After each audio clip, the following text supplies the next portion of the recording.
Thank you for joining me while I talk a little bit about some of my family members who have passed on and their history of sewing and beading.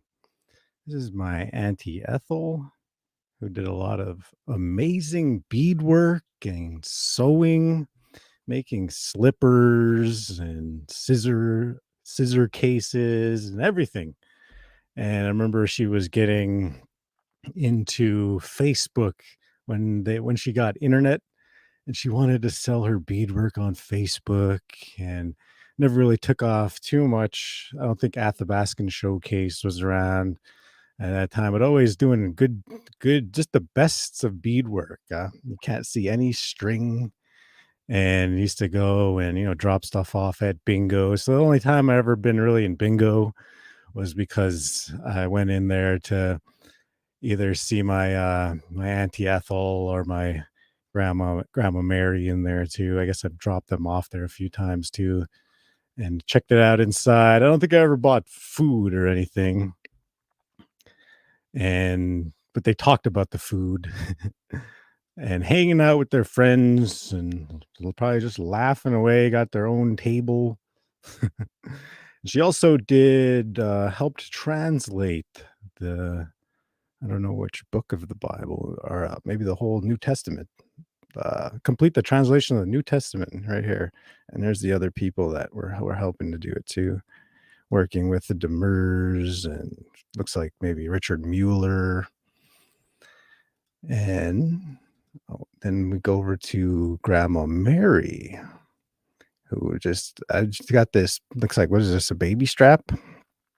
I'm not 100% sure, but I remember she was telling me a story of somebody stole her baby strap, and she went and found it at the pawn shop, and they gave it back to her. I don't think she gave them any money or anything. It was that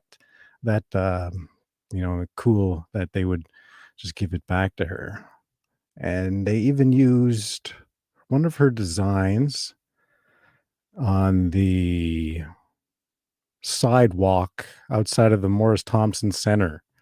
Here are the other people here too that they use their artwork and designs. It says here Mary Simple, Fort Yukon, and I'm not sure which one it is. It has to be one of these. I'm guessing it's this one. I don't know. I don't think about this one. I think it's this one. So if you have an opinion on whether it's this one looks more like my grandma's beadwork. Yeah, see, none of these. Nah, gotta be. Let's look at this one a little better. I want to say that one. That's my vote. And always getting tables and got the beadwork.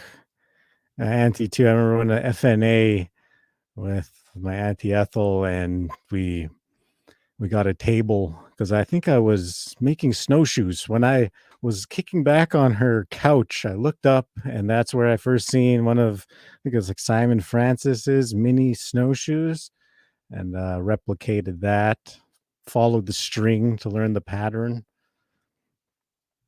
She's made so much beadwork and just amazing stuff. I wish I had bought more of all of it. I have my Leatherman case over there, which is it's really cool. I'm not going to ever wear it again just to preserve it. And we're moving on to Grandma Len. Grandma Len made this sewing kit for me in the 80s when I was trapping. She said, "I don't want you to freeze your foot if you tear your canvas boots on the trap line." I love it. She put everything that I need in it. It's like survival kit. And that's coming from my dad. And then from my brother here, we'll play a little clip of his video, and then I'll read something that not many people have ever heard before. This is a pair of mitts that my great grandmother made with my mother. They're called chadatsur, so skin mitts. And these gloves are, I'm not sure if it was before I was born or when my mother was pregnant with me, but these gloves are over 30 years old. Look at that. These gloves right here are more than 30 years old, and they need a little repair with the beaver skin on it. But you can see that the guts of these mitts, a little stitching here and there. But all in all, 30-year-old moose skin, looking pretty good. And finally, from let me get this right. I don't want to get this wrong.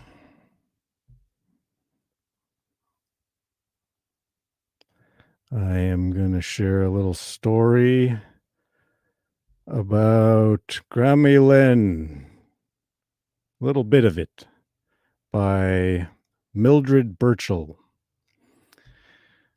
In her book, she, and I quote, Len Henry stopped by the house to show me some beaded slippers she had for sale. BIE employees are strongly discouraged from doing business with the native people. But knowing there is no canned milk in the village and Ellen wanted milk for her grandchild, I traded the equivalent of $10 to $20 worth of milk for the slippers. Sometimes we can use these items ourselves, or at times I use them as gifts. Anything you get from Elen will be of excellent quality stuff. She does lovely beadwork, and her moose skin tanning skills are very good. Her husband, David Henry, is a very successful hunter and fisherman. And that's all I have for today. God bless and have a good night.